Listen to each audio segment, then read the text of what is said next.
Hi hello welcome back to Reem's vlogs. ഇന്ന് നമുക്കൊരു chicken അച്ചാർ ഉണ്ടാക്കാം. നമ്മുടെ പിള്ളേർക്ക് ഉച്ചയ്ക്ക് സ്കൂളിലേക്ക് വലിയ ഇഷ്ടമില്ലാത്ത കറിയൊക്കെ ആണെങ്കിൽ ഇത് സൈഡാക്കി കൊടുത്തു വിടുകയാണെങ്കിൽ അവർ അത്യാവശ്യം ചോറൊക്കെ കഴിക്കും. പിന്നെ ഹോസ്റ്റലിലേക്കൊക്കെ പോകുന്ന കുട്ടികളാണെങ്കിൽ ഇങ്ങനത്തെ എന്തെങ്കിലും അവർക്ക് ഇഷ്ടമുള്ള അച്ചാറൊക്കെ കൊടുത്തു വിടുകയാണെങ്കിൽ ഈ പറഞ്ഞ പോലെ കറിയൊന്നും വലിയ ടേസ്റ്റൊന്നും ഇല്ലാത്താണെങ്കിൽ അതിൻ്റെ സൈഡിൽ കൂടെ ഇത് കൂട്ടി കഴിക്കാം.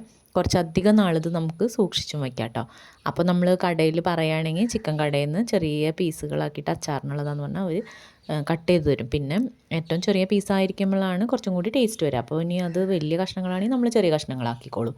അപ്പോൾ അതിലേക്ക് ഒരു 3-4 സ്പൂൺ മുളക് പൊടിയും പിന്നെ ഒരു സ്പൂൺ മഞ്ഞൾപ്പൊടി പിന്നെ ഒരു 3/4 സ്പൂൺ ഉപ്പൊക്കെ കൂടെ ഇട്ടിട്ട് നല്ലോണം കൈ വെച്ച് തന്നെ കുഴച്ചെടുത്തോട്ടോ. അപ്പോൾ കൈ വെച്ച് കുഴയ്ക്കുമ്പോൾ തന്നെയാണ് അത് എല്ലാ വശത്തും എത്തുള്ളൂ. ഞാൻ ആദ്യം സ്പൂൺ വെച്ച് ട്രൈ ചെയ്യാൻ നോക്കി.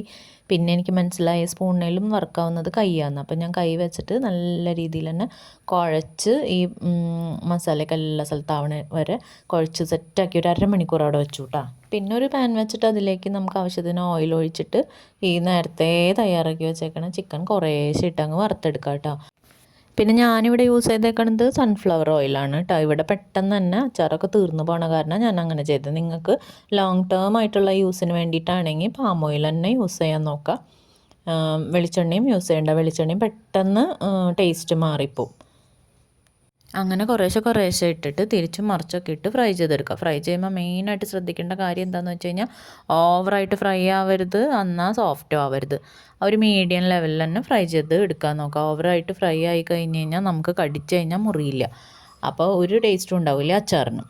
അപ്പോൾ അങ്ങനെ നമ്മൾ 3-4 ബാച്ചായിട്ട് എല്ലാം വറുത്ത് എടുത്തു വെച്ചു കേട്ടോ. ഇനി നമുക്ക് കുറച്ച് ഇഞ്ചിയും വെളുത്തുള്ളിയും അതൊക്കെ നന്നാക്കി അവിടെ എടുത്ത് വയ്ക്കണം. അപ്പം ഞാനിവിടെ പച്ചമുളക് ഇട്ടിട്ടില്ല, പിള്ളേർക്ക് ഇഷ്ടമില്ലാത്ത കാരണം. പിന്നെ കുറച്ച് നല്ലെണ്ണ ഒരു ചട്ടിയിലേക്ക് ഒഴിച്ചിട്ട് അതിൽ ഇഞ്ചിയും വെളുത്തുള്ളിയും കൂടി ഫ്രൈ ചെയ്ത് എടുക്കണം കേട്ടോ. പിന്നെ അതിൻ്റെ ഇടയ്ക്ക് നമുക്ക് പൊടികൾ തയ്യാറാക്കാം. അതിനൊരു 4 സ്പൂൺ മുളക് പൊടി, ഒരു മീഡിയം എരിവുള്ളൂ കേട്ടോ. അപ്പം നിങ്ങളുടെ എരിവിനനുസരിച്ച് കൂട്ടിയും കുറച്ചൊക്കെ എടുക്കാം. ഇനിയിപ്പോൾ കുറഞ്ഞു പോയാൽ തന്നെ നമുക്ക് വീണ്ടും ഇത്തിരി എണ്ണയിൽ അങ്ങ് മൂപ്പിച്ചിട്ട് കൊടുത്താൽ മതി.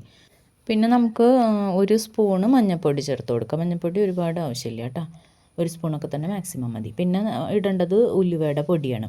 അപ്പോൾ കുറച്ച് ഉലുവയൊക്കെ പൊടിച്ച് നമ്മളങ്ങ് ഫ്രിഡ്ജിൽ വെക്കുകയാണെങ്കിൽ അച്ചാറുണ്ടാക്കുമ്പോൾ നമുക്ക് ഈസി ആയിട്ട് ഉണ്ടാക്കാം. പിന്നെ കായംപൊടി, അത് ഞാൻ റെഡിമെയ്ഡാണ് കേട്ടോ വാങ്ങിയത്. അപ്പോൾ അതൊരു 3/4 ടീസ്പൂണോളം ഞാൻ ഇട്ട് കൊടുത്തിട്ടുണ്ട്. കാരണം അച്ചാർ എന്ന് പറയുമ്പോൾ കായത്തിൻ്റെ ഒരു ടേസ്റ്റാണല്ലോ മുന്നിൽ നിൽക്കണ്ടേ. അപ്പോൾ അതൊക്കെ ഇളക്കി ഒന്ന് അവിടെ വയ്ക്കുക. അപ്പോഴേക്കും നമ്മൾ നേരത്തെ ഫ്രൈ ചെയ്യാൻ വെച്ചിട്ടുള്ള ഇഞ്ചി വെളുത്തുള്ളിയൊക്കെ ഒന്ന് ഗോൾഡൻ ബ്രൗൺ ആയിക്കൊണ്ടിരിക്കുന്നുണ്ട്. അപ്പോൾ അതിലേക്ക് നമുക്ക് കുറച്ചധികം വേപ്പില ഇട്ട് കൊടുക്കാം. അങ്ങനെ അതൊരു ഗോൾഡൻ ബ്രൗൺ ആവുന്ന സമയത്ത് പൊടികളൊക്കെ കൂടെ ഇളക്കി യോജിപ്പിച്ച് നമ്മൾ എണ്ണയിലേക്ക് ചേർത്ത് കൊടുക്കാൻ പോവാണ്. അപ്പോൾ നിങ്ങൾ ആദ്യമായിട്ടാണ് ഒരു അച്ചാറൊക്കെ ഉണ്ടാക്കുന്നതെങ്കിൽ സ്റ്റൗ ഓഫ് ചെയ്ത് കൊടുത്തിട്ട് ഇതങ്ങ് ചേർത്താൽ മതി. അല്ലെങ്കിൽ എന്താവുമെന്ന് വെച്ചാൽ ഈ പൊടിയൊക്കെ കരിഞ്ഞു പോയി അച്ചാറിൻ്റെ ടേസ്റ്റ് കംപ്ലീറ്റ് പോവും. അല്ലെങ്കിൽ സിമ്മിൽ വയ്ക്കാം. അപ്പോൾ അത് നല്ലോണം ശ്രദ്ധിക്കണം കേട്ടോ. അല്ലെങ്കിൽ പിന്നെ അച്ചാർ ഉണ്ടാക്കിയിട്ട് വേറെ എന്തെങ്കിലും സാധനമായി പോവും. എന്നിട്ട് പിന്നെ ഒരു മൂത്ത മണമൊക്കെ വരുന്ന സമയത്ത് നമ്മൾ നേരത്തെ ഫ്രൈ ചെയ്ത് വെച്ചേക്കുന്ന ചിക്കൻ അങ്ങ് ചേർത്ത് കൊടുക്കാം.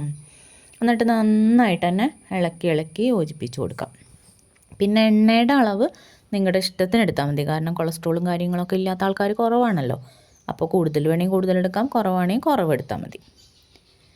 ഇനി ഫൈനലായിട്ട് നമുക്ക് കുറച്ച് വിനാഗിരി കൂടി ഒഴിച്ച് കൊടുക്കണം. അത് ഞാൻ ഏകദേശം ഒരു 3/4 കപ്പേ ഒഴിച്ച് കൊടുത്തിട്ടുള്ളൂ. കാരണം ഇത് വീട്ടിലുണ്ടാക്കിയ വിനാഗിരി ആയതുകൊണ്ട് ഭയങ്കര പുളി കൂടുതൽ. അപ്പോൾ സിന്തറ്റിക് വിനാഗിരിയാണ് യൂസ് ചെയ്യണമെങ്കിൽ ഏകദേശം 1-1.5 കപ്പൊക്കെ നിങ്ങൾക്ക് ഒഴിച്ച് കൊടുക്കാം. പിന്നെ ജസ്റ്റ് ഒന്ന് തിളച്ച് കഴിഞ്ഞ് കഴിഞ്ഞാൽ നമ്മുടെ അച്ചാർ റെഡി ആയിട്ടുണ്ട്. അപ്പോൾ ചിലപ്പോൾ പിറ്റേ ദിവസത്തേക്ക് നോക്കുമ്പോൾ കുറച്ച് ഡ്രൈ ആയിട്ടുണ്ടാവും. കാരണം ഫ്രൈ ചെയ്ത ചിക്കനാണല്ലോ. അപ്പോൾ നമുക്ക് എന്താണെന്ന് വെച്ച് കഴിഞ്ഞാൽ കുറച്ച് ചൂടുവെള്ളവും ആവശ്യത്തിന് വിനാഗിരിയും കൂടി ഒഴിച്ച് തിളപ്പിച്ചിട്ട് ഒന്ന് ചേർത്ത് കൊടുത്തു കഴിഞ്ഞാൽ അടിപൊളിയായിരിക്കും. അപ്പോൾ നമ്മുടെ ചിക്കൻ അച്ചാർ ഇവിടെ റെഡി ആയിട്ടുണ്ട്.